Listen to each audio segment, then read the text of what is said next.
Deux versets, les versets 19 et 20, Actes des Apôtres, chapitre 26, versets 19 et 20.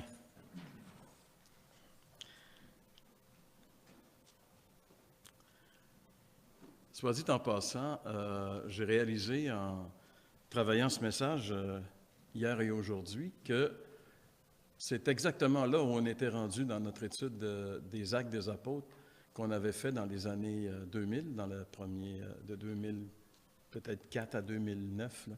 On avait traversé le livre des Actes, mais pas jusqu'à la fin, et on était rendu là. Donc, c'est comme si on reprenait un petit peu la place où on avait laissé le livre des Actes. Mais ce soir, je veux m'adresser juste à deux versets, parce que quand j'ai fait cette lecture, dans ma lecture quotidienne cet été, j'ai été comme vraiment saisi par ce verset 20 particulièrement. Alors, lisons 19 et 20. « En conséquence, roi Agrippa, je n'ai point résisté à la vision céleste. À ceux de Damas d'abord, puis à Jérusalem, dans toute la Judée et chez les païens, j'ai prêché la repentance et la conversion à Dieu avec la pratique d'œuvres dignes de la repentance. » Seigneur, on voudrait encore une fois s'incliner devant ta majesté, te recommander cette réunion ce soir, Seigneur. Merci de nous permettre de pouvoir se réunir en toute liberté. Merci également d'avoir mis au cœur de mes frères et mes sœurs de se déplacer ce soir pour venir, Seigneur, te louer et intercéder, mais aussi, Seigneur, pour écouter ce que tu as à nous dire dans ta parole. Et nous prions que tu puisses disposer nos cœurs, Seigneur, afin qu'on puisse saisir ce que tu veux nous dire. Père Céleste, on veut te remercier pour toutes les bontés que tu déverses sur nous à tous les jours. Et nous prions maintenant, Seigneur, que ta voix se fasse entendre à nos cœurs. Nous te le demandons dans le nom de Jésus. Amen. Donc, ici, juste pour avoir un petit peu de contexte, Paul, il est emprisonné à Césarée maritime, là où était la garnison romaine, la ville romaine plus importante à cette époque-là, en Israël. Paul, il est enfermé là depuis 2 ans parce qu'il avait demandé d'être transféré. En fait, on l'a transféré de Jérusalem parce que sa vie était en danger à Jérusalem. Et il y avait même des Juifs qui avaient fait un plan pour l'assassiner pendant son voyage, si vous vous rappelez, dans le livre des Actes. Et Paul est arrivé là du temps que c'était Félix qui était le gouverneur romain.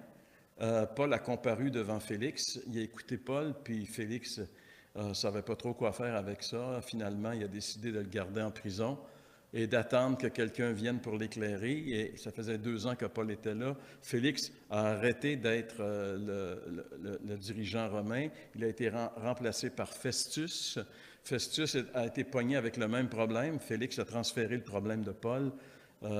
Festus ne savait pas trop quoi faire. Il l'a interrogé, puis il l'interrogeait de temps en temps. Et par la suite, Agrippa est arrivé. Et ce qu'on voit ici, Paul il est en train de témoigner de sa foi devant le roi Agrippa, Hérode Agrippa, qui était à Césarée. Et il est en train de dire ce qui s'est passé dans sa vie. Pourquoi il est ce qu'il est. Il est ce qu'il est parce qu'à un moment donné, le Seigneur l'a appelé. Le Seigneur s'est révélé à lui.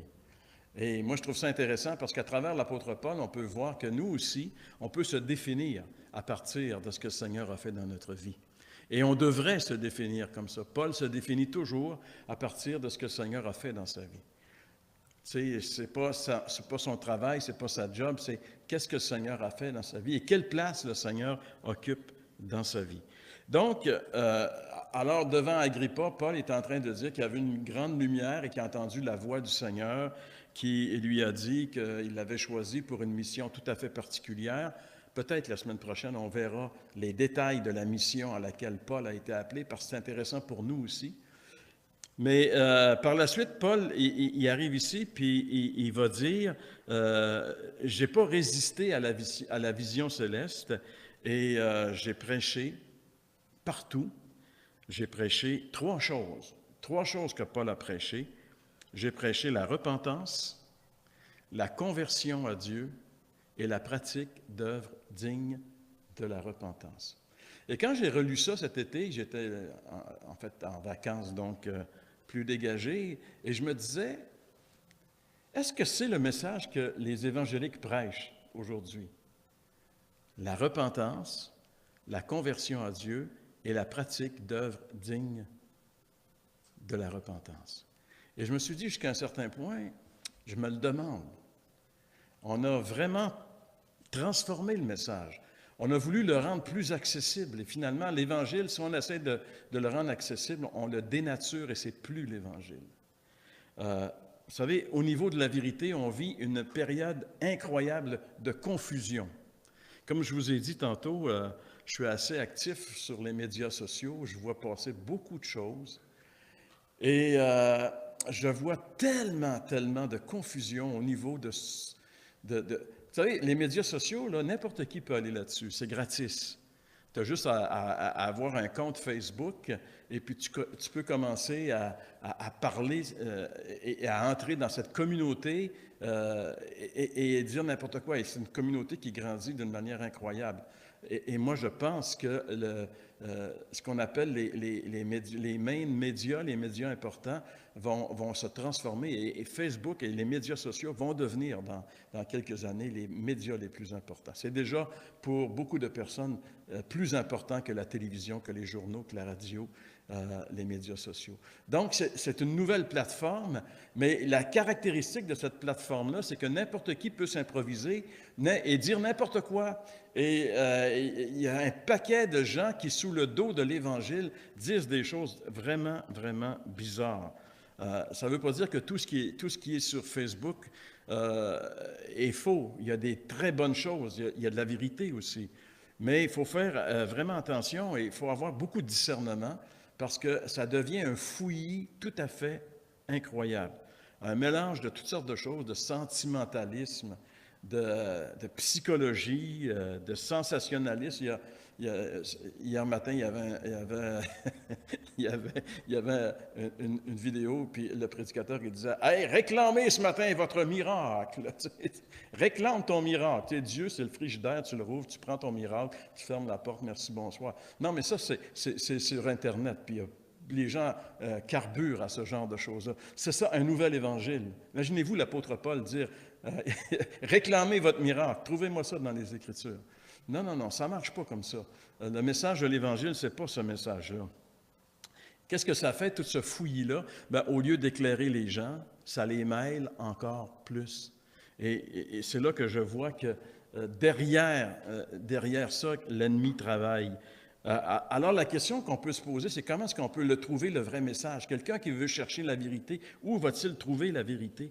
Comment être vraiment certain que le message que ce gars-là est en train de me proclamer? Un matin, il y en avait un qui s'appelle un évangéliste avec son nom, tout ça. Puis c'était marqué, « Quand vous aurez entendu ce message, vous ne direz plus jamais que Dieu est trinitaire. » Non, mais... Tu sais, puis là, j'ai regardé les autres vidéos de ce gars-là, puis il blasse tout le monde, puis lui, il a raison.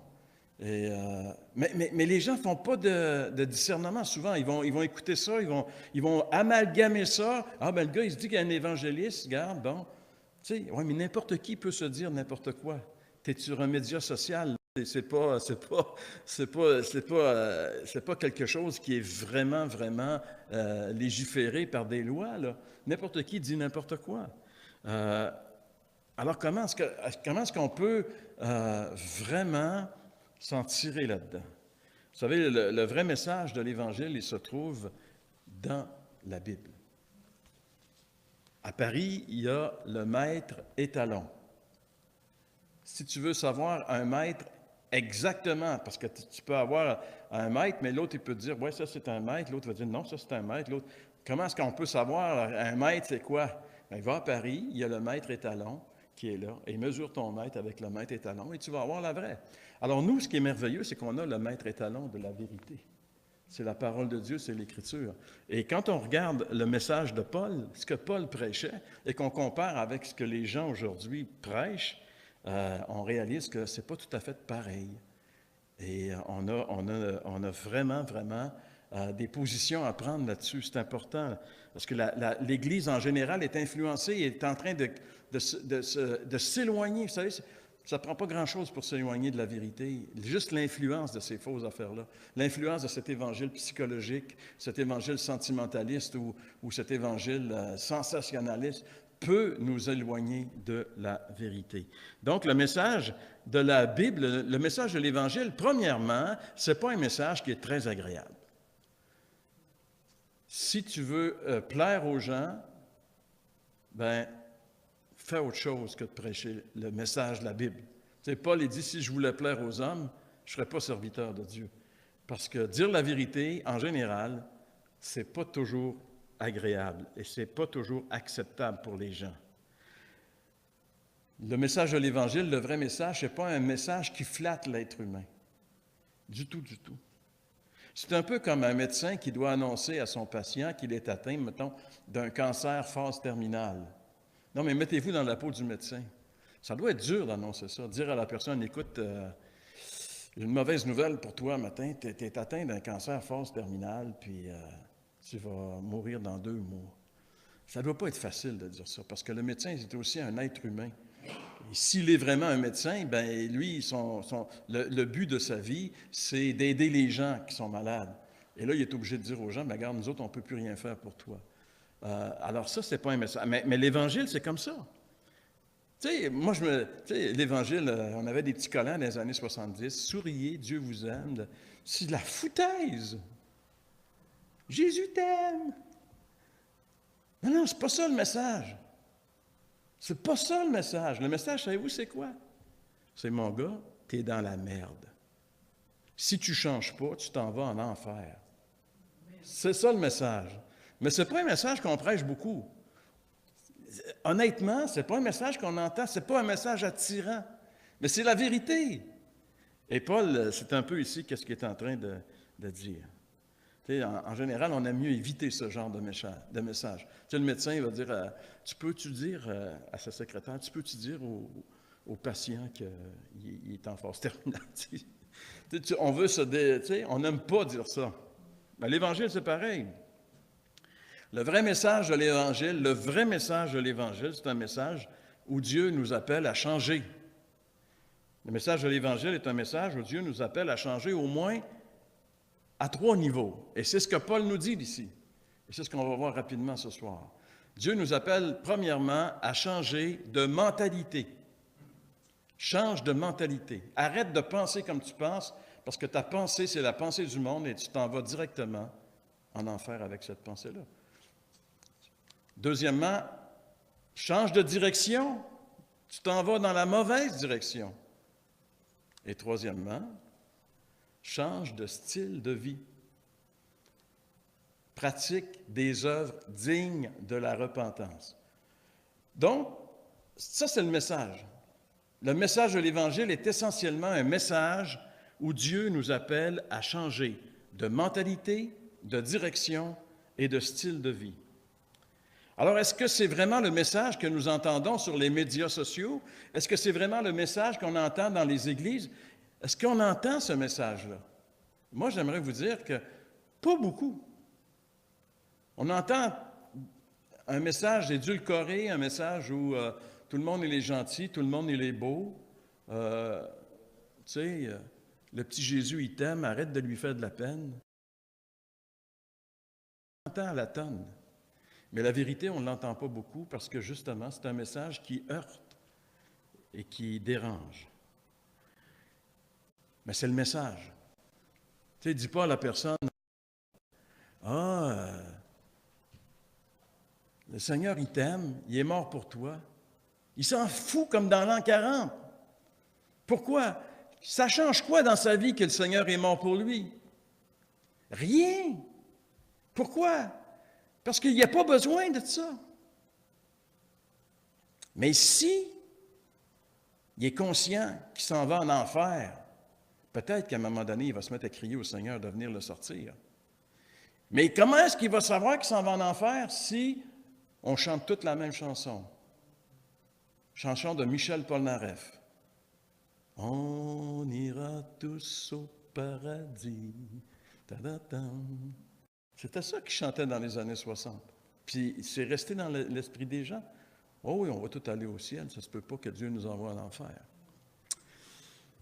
Donc, il faut changer de mentalité. Verset 20, Paul, il dit ici, à ceux de Damas d'abord, puis à Jérusalem, dans toute la Judée et chez les païens, j'ai prêché la repentance. J'ai prêché la repentance. L'apôtre Paul prêchait la repentance. Le vrai message de l'Évangile, c'est un message qui appelle au changement. Et comme ça a été le cas pour le prophète Ésaïe, rappelez-vous, Ésaïe, chapitre 6, il y a une vision de Dieu. Il voit Dieu dans son temple. Il nous décrit les séraphins qui tournent autour de lui, qui ne cessent de dire « Saint, Saint, Saint est l'Éternel ». Et quand Ésaïe voit cette vision, première chose qui se produit chez lui, il dit « Malheur à moi ». Tu sais, il n'a pas dit « Hurrah, j'ai vu Dieu, moi, puis regarde, je suis… Non, non, non, non. Malheur à moi. Quand quelqu'un voit Dieu, première chose qu'il dit, malheur à moi, parce qu'il voit. Il voit Dieu, puis il voit qui il est. À la lumière de Dieu, on réalise qui on est. Donc, Paul, c'est un peu la même chose. Paul était un fringant religieux, fanatique, pharisien, qui s'en allait à Damas pour mettre en prison des chrétiens. Il voulait anéantir cette secte et le nom de Jésus. Et puis tout à coup, une lumière arrive, il y a une vision, comme Ésaïe, il voit le Seigneur, il tombe à terre et il dit « Qui es-tu, Seigneur? Je suis Jésus que tu persécutes. » Et là, sa vie va changer. Et comme Ésaïe, si vous vous rappelez, Ésaïe chapitre 6, après qu'Ésaïe a eu la vision, Dieu dit « Qui enverra ?» Et Ésaïe dit, « Envoie-moi. » Et là, Dieu lui donne un message. Puis ce n'est pas un message facile. Relirez ce soir Ésaïe chapitre 6. Il dit, « Tu vas dire et ils ne te croiront pas parce que j'ai empêché les gens de croire ton message. » Ça va aller mal pour toi. Il l'a dit au départ. Alors Paul, Dieu va dire à Paul la même chose. « Je t'ai choisi, je t'ai établi afin que tu ailles et que tu annonces l'Évangile. » Et Paul nous dit ici qu'il n'a pas résisté à la vision. Verset 19, « En conséquence, roi Agrippa, je n'ai point résisté, mais à Damas, là où il était, en Syrie, puis à Jérusalem, dans toute la Judée, et chez les païens. » Donc, Paul a prêché partout le même message. Il a prêché le même message partout. Il n'a pas changé son message. Pourquoi il a prêché le même message? Parce que le message de Paul, il vient de la vision céleste. Le message que Paul prêche vient de Dieu. C'est le message que Dieu veut que les hommes proclament. Ce n'est pas le message de jouer du violon, puis c'est le message, garde. Dieu appelle les hommes à se repentir. J'ai prêché la repentance. Alors ça donne l'autorité au message de Paul. Et ça devrait nous donner de l'autorité à nous aussi. On a le droit, et non seulement le droit, mais Dieu nous mandate pour dire aux gens, changez parce que si vous restez comme vous êtes, vous allez passer l'éternité en enfer. Peu importe que tu ris de moi, que tu te moques de moi, ça c'est la vérité et j'ai à te la dire. Et si la personne est intéressée, peut-être tu pourras lui parler de Jésus. Mais si elle ne veut rien savoir de cette partie-là, ça ne sert à rien de lui parler de Jésus. Jésus est un remède à une situation désespérée. Et si la personne n'est pas consciente qu'elle est dans une situation désespérée, elle n'en veut pas de remède. Alors, Paul a prêché le même message. Son message comportait 3 éléments. On l'a vu, on va juste les rétablir ici, les éléments. Premièrement, la repentance. J'ai prêché la repentance. Deuxièmement, la conversion. Et troisièmement, moi j'ai marqué preuve visible que ces 2 éléments sont là, c'est-à-dire les œuvres dignes de la repentance.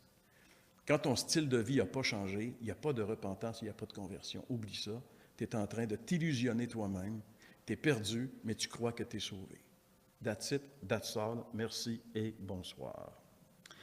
Et ce qui est intéressant dans la parole vivante, la façon dont ce verset est traduit, il est comme ceci dans Parole vivante, Acte 26, verset 20. « Je leur ai annoncé qu'ils devaient changer et se tourner vers Dieu par une réelle conversion en prouvant par des actes la réalité de leur changement intérieur. C'est ça que Paul y prêchait. Il prêchait la repentance, c'est-à-dire le changement. Il prêchait la conversion et il prêchait les actes qui prouvent la réalité que tu es vraiment converti et repenti.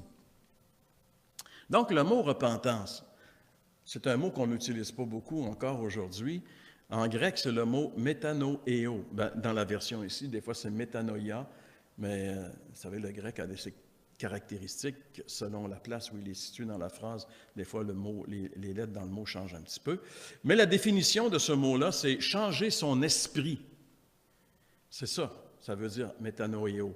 Changer son esprit, se repentir. Et le mot repentir a le sens de réaliser que j'ai fait le mal. Et je dirais même plus, réaliser que je suis le mal, jusqu'à un certain point. Changer d'avis, regretter. Ça, c'est se repentir. Tu sais, quelqu'un qui se repent, c'est quelqu'un qui arrive, il fait le bilan de sa vie, puis il dit, j'ai vraiment, vraiment fauté. J'ai vraiment passé à côté. J'ai vraiment raté. Je suis un échec. Ça, c'est la vraie repentance. Changer son esprit pour mieux, s'amender de bon cœur avec une aversion extrême pour ses péchés passés. Notez bien ceci. Ça ne veut pas dire que les péchés passés ne reviendront plus dans la vie. Mais avant, si tu t'es repenti, avant tu te plaisais dans tes péchés passés. Maintenant, quand tu tombes dans les péchés, tu es déçu et tu es triste. Ça, c'est une grande différence parce qu'entre les deux, il y a la repentance. La repentance, c'est un changement très, très profond au niveau de la pensée. C'est bien important, au niveau de la pensée. En fait, c'est presque prendre au dégoût ce qu'on a fait et ce qu'on est. C'est presque en arriver à ça. C'est une prise de conscience, et là, je vais utiliser un terme que les gens n'aiment pas entendre. C'est une prise de conscience de notre culpabilité devant Dieu. On n'est pas des malades, on est des coupables. C'est pas pareil. Mais aujourd'hui, dans notre société, c'est un mot qu'on a évacué, puis on ne veut plus avoir le mot coupable. Donc, tu sais, quelqu'un qui vole, c'est un kleptomane, c'est un malade. Il faut le soigner. Mais non, regarde, quelqu'un qui vole, c'est un coupable. Il a enlevé à quelqu'un quelque chose qu'il n'avait pas le droit de prendre. C'est pas une maladie, c'est un péché. Puis à toutes les affaires, on trouve des mots scientifiques pour dire que c'est une maladie, mais la Bible appelle ça le péché. Donc, si on évacue le péché, on ne peut plus avoir de conviction de péché. Et s'il n'y a plus de conviction de péché, il ne peut plus y avoir de prise de conscience et de repentance. Alors, l'Évangile commence vraiment à travailler dans nos vies quand nous prenons conscience de notre état de coupable devant Dieu. Rappelez-vous l'apôtre Pierre, premier message qu'il fait le jour de la Pentecôte. Il dit à ces milliers de personnes qui sont devant lui, il dit, « Vous avez tué le Fils de Dieu. Vous êtes coupables. » C'est ce qu'il leur dit. Pierre a du courage incroyable de dire ça. Il risque sa vie. Mais qu'est-ce que ça a fait, ce message?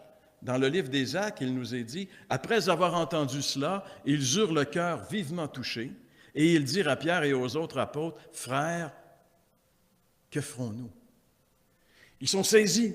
Ils réalisent que oui, c'est vrai, on a tué le Fils de Dieu. Qu'est-ce qu'on va faire maintenant?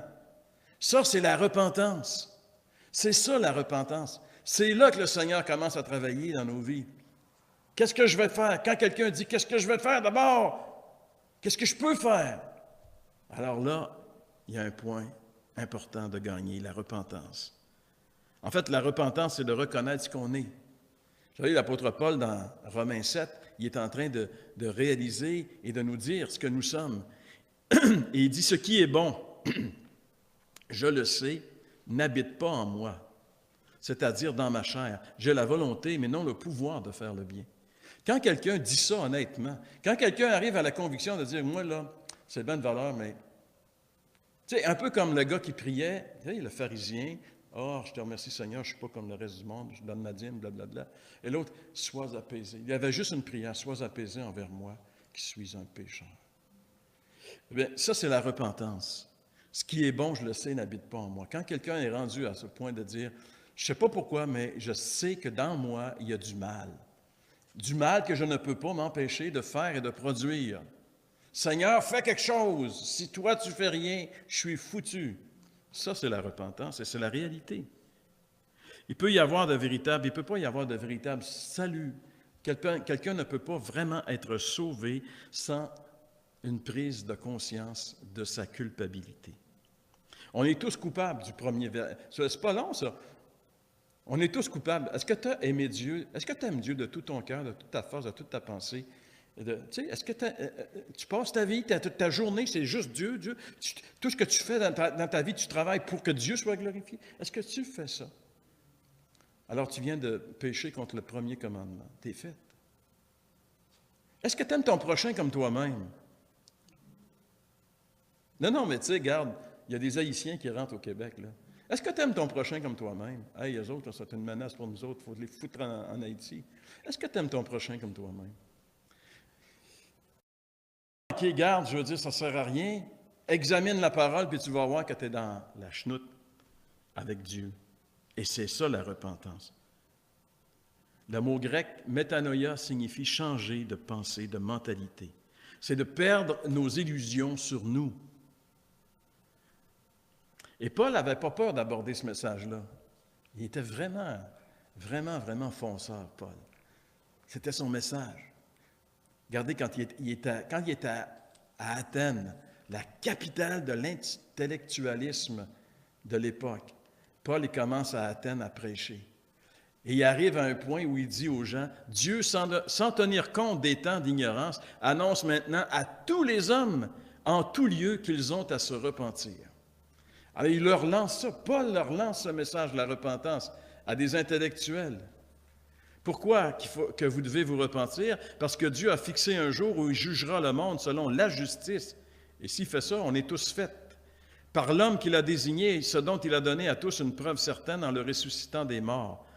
Lorsqu'ils entendirent parler de la résurrection des morts, les uns se moquèrent, les autres dirent, nous n'entendrons là-dessus une autre fois.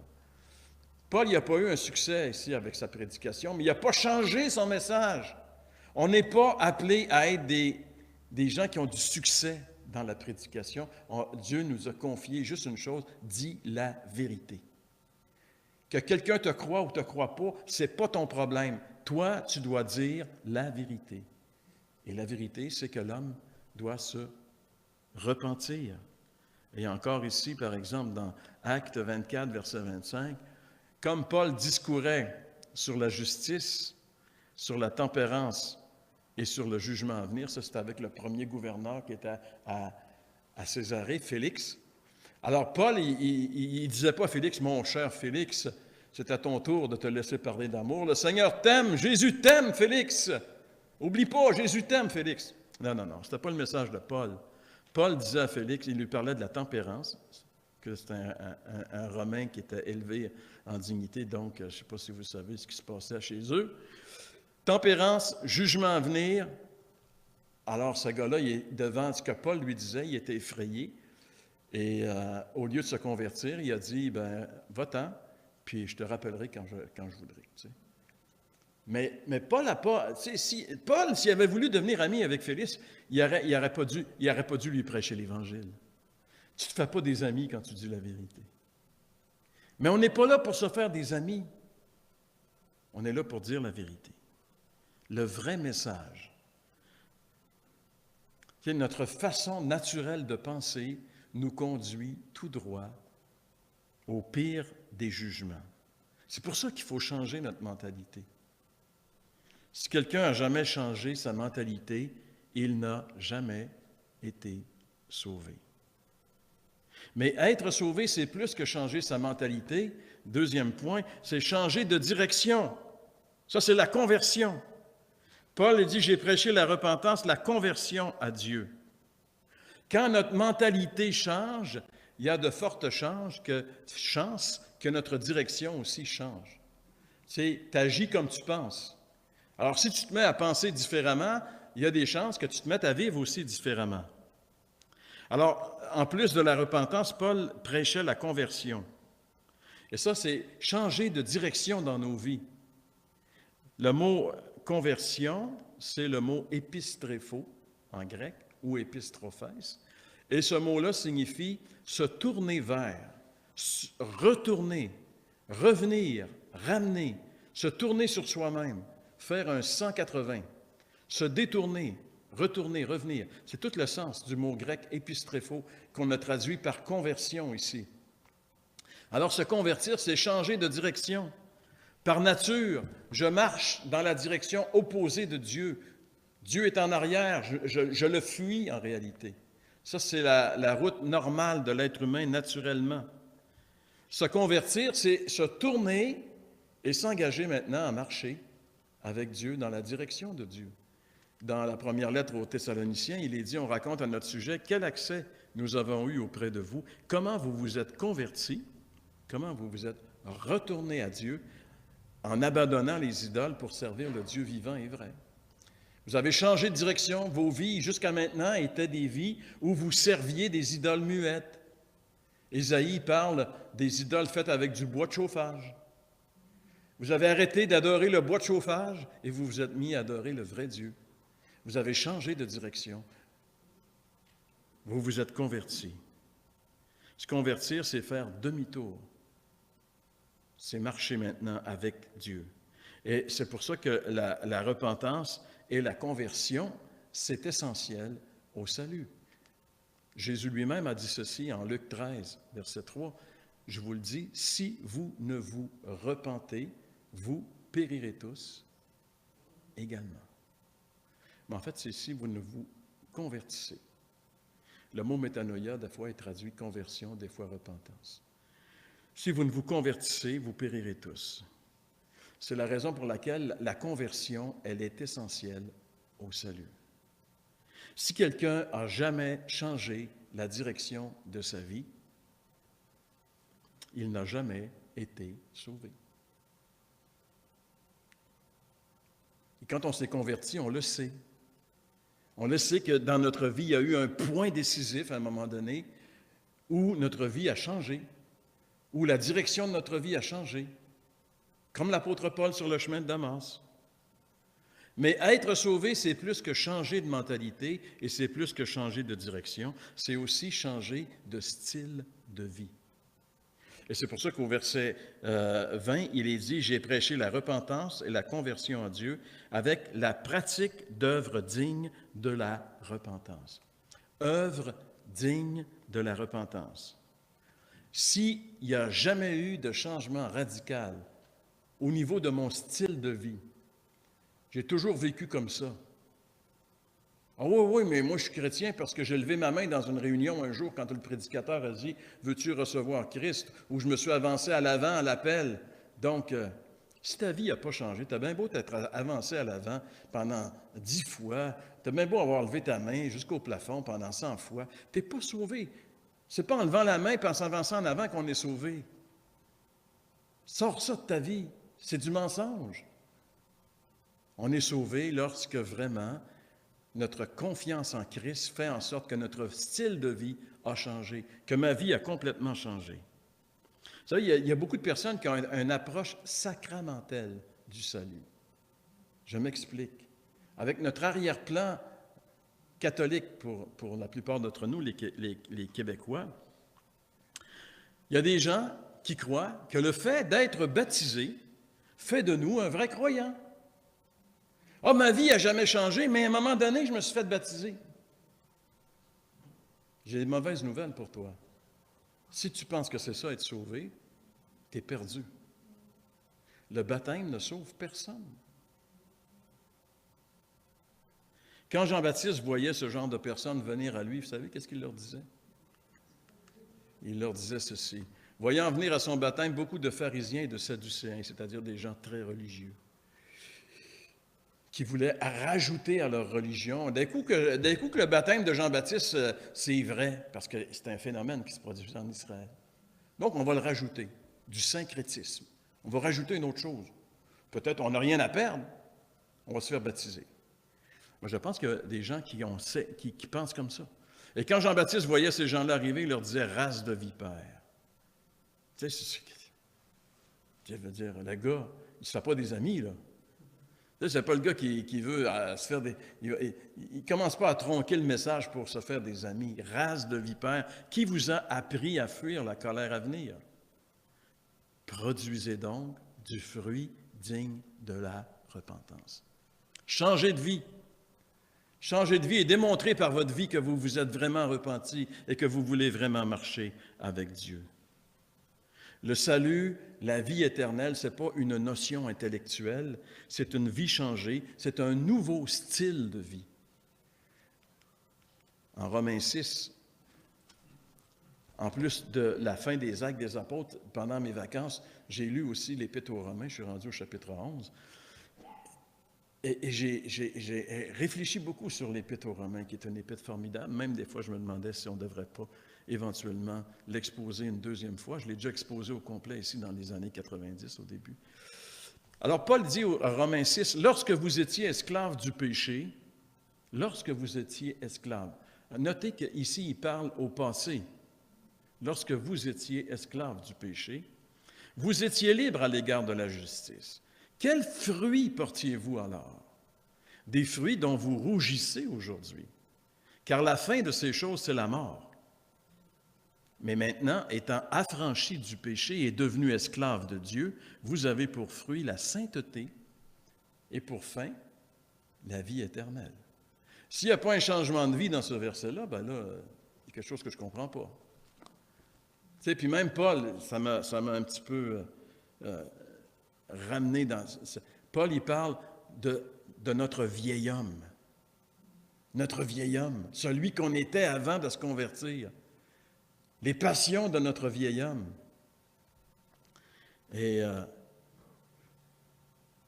ce que nous faisons et la façon dont nous nous comportons sont des preuves d'une réelle régénération. Quelqu'un qui est vraiment régénéré par l'Esprit de Dieu et qui est conduit par l'Esprit de Dieu ne vit plus comme il vivait. Certaines personnes se réclament de Christ, mais ils n'ont jamais eu des changements dans leur vie. Qu'est-ce qu'on peut penser de ça? Bien, Paul dit à Tite, « Rien n'est pur pour ceux qui sont souillés et incrédules. Leur intelligence et leur conscience sont souillées. Ils font profession de connaître Dieu, mais ils le renient par leurs œuvres, étant abominables, rebelles et incapables d'aucune bonne œuvre. » Donc, Paul nous rappelle ici que si quelqu'un n'a pas une vie transformée, s'il est encore dans ses passions du vieil homme, bien, il y a peut-être qu'il n'y a jamais eu de nouvel homme dans sa vie, de nouvelle créature. Vous savez, c'est très, très triste. J'avais un ami qui est venu au Seigneur dans les années 80, qui a confessé Jésus, qui a marché avec Jésus. Et aujourd'hui, je le vois, je l'avais perdu de vue, mais je le vois passer sur Facebook et je vois qu'il est entièrement dans son ancienne vie. Il vit comme il vivait avant. Ses passions, ses désirs, c'est la même chose. Je suis un peu triste. Si c'est un enfant de Dieu, il faut qu'il revienne, que le Seigneur le ramène, qu'il lui accorde la repentance. Si ce n'est pas un enfant de Dieu, qu'il sorte de là au plus vite. Mais si tu vis et tu te complais dans ton vieil homme, il y a un problème. Le Seigneur l'avait bien mentionné en Matthieu 7, entre autres. Il dit, vous les reconnaîtrez à leurs fruits. Cueille-t-on des raisins sur des épines ou des figues sur des chardons? Non, mais le Seigneur est clair. Tout bon arbre porte de bons fruits, mais le mauvais arbre porte de mauvais fruits. Un bon arbre ne peut porter de mauvais fruits, ou un mauvais arbre porter de bons fruits. Tout arbre qui ne porte pas de bons fruits est coupé et jeté au feu. C'est donc à leurs fruits que vous les reconnaîtrez. Produisez donc des fruits dignes de la repentance, dit Jean-Baptiste. Paul dit, j'ai prêché la repentance et la conversion avec des œuvres dignes de la repentance. C'est à leurs fruits que vous les reconnaîtrez. Un changement visible de style de vie, c'est très important, puisqu'il constitue l'authenticité d'une véritable régénération. James Montgomery Boyce, qui est mort en l'an 2000, qui était un prédicateur presbytérien, un vrai chrétien, il dit ceci dans son commentaire sur les actes. Il dit, même si quelque chose comme la grâce bon marché, la repentance facile et la profession verbale existent, Paul dit ici que nous devons prouver notre salut par un changement de style de vie. Comment savons-nous vraiment que nous sommes chrétiens? Est-ce seulement parce que nous le disons avec notre bouche? Nous pouvons nous tromper nous-mêmes. Nous savons que nous sommes chrétiens quand notre style de vie a changé. Si quelqu'un n'a jamais changé son style de vie, il n'a jamais été sauvé. Et ça m'amène à la conclusion de mon message. Qu'est-ce que c'est ça? J'ai entendu ça. C'est une chenille qui devient un papillon. C'est un animal qui est complètement transformé, complètement changé. La chenille qu'on voit côté gauche est hideuse. On n'aime pas les chenilles. Mais on aime les papillons. Tout le monde aime, surtout un beau monarque. C'est tellement beau, un papillon. Et ce qui est intéressant, c'est que les deux ont une vie complètement différente. Une chenille, ça vit dans la poussière, c'est à terre. Ça réussit à monter sur une branche puis se faire un cocon. Mais le papillon, il prend son envol. Son univers, c'est l'air. Il vole. Il domine les choses. Et je pense qu'on a une belle, ici, image de ce que c'est un chrétien. Si quelqu'un est en Christ, il est une nouvelle créature. Comme la chenille qui se change en papillon, un véritable chrétien, c'est quelqu'un qui a changé de mentalité. Repentance. Quelqu'un qui a changé également de direction dans sa vie, conversion, et quelqu'un qui a changé de style de vie, qui porte aujourd'hui des œuvres dignes de la repentance. Alors, à la fin de ce message, on doit se poser la question, est-ce que ma vie a subi ces trois changements? C'est ce que le grand apôtre Paul nous rappelle dans ce passage. Lorsqu'il dit « Je n'ai pas résisté à la vision céleste, mais d'abord à Damas, dans toute la Judée, à Jérusalem et chez les païens, j'ai prêché la repentance, la conversion et les œuvres dignes de la repentance. » C'est important pour nous de se le rappeler, alors que nous sommes confrontés à toutes sortes de voix et toutes sortes de messages qui nous entourent et qui nous sont proclamés, comme soi-disant être des messages d'Évangile ou des messages de vérité. Que nous puissions nous rappeler le message que l'apôtre Paul nous livre ce soir dans le livre des Actes. Amen. Seigneur, on veut te remercier pour ta parole. On veut te louer, notre Dieu, de ce que tu as mis les choses claires et que tu nous appelles, Seigneur, à ne pas transformer ton message pour le rendre acceptable. Mais tu nous appelles à proclamer la vérité avec amour, mais la vérité. Alors, Seigneur, fais que jamais nous ne faisions de concessions avec le message de l'Évangile, mais que par ta grâce, nous puissions le proclamer à toutes ces personnes qui sont autour de nous et qui sont sur le chemin de la perdition, afin qu'on leur dise la vérité, et non pas un message qui va les conforter dans leur état. Alors, Seigneur, nous prions que tu puisses nous réveiller sur cette vérité importante et nous utiliser, comme tu as utilisé Paul, pour répandre ce message qui nous vient de la vision céleste, qui nous vient de toi.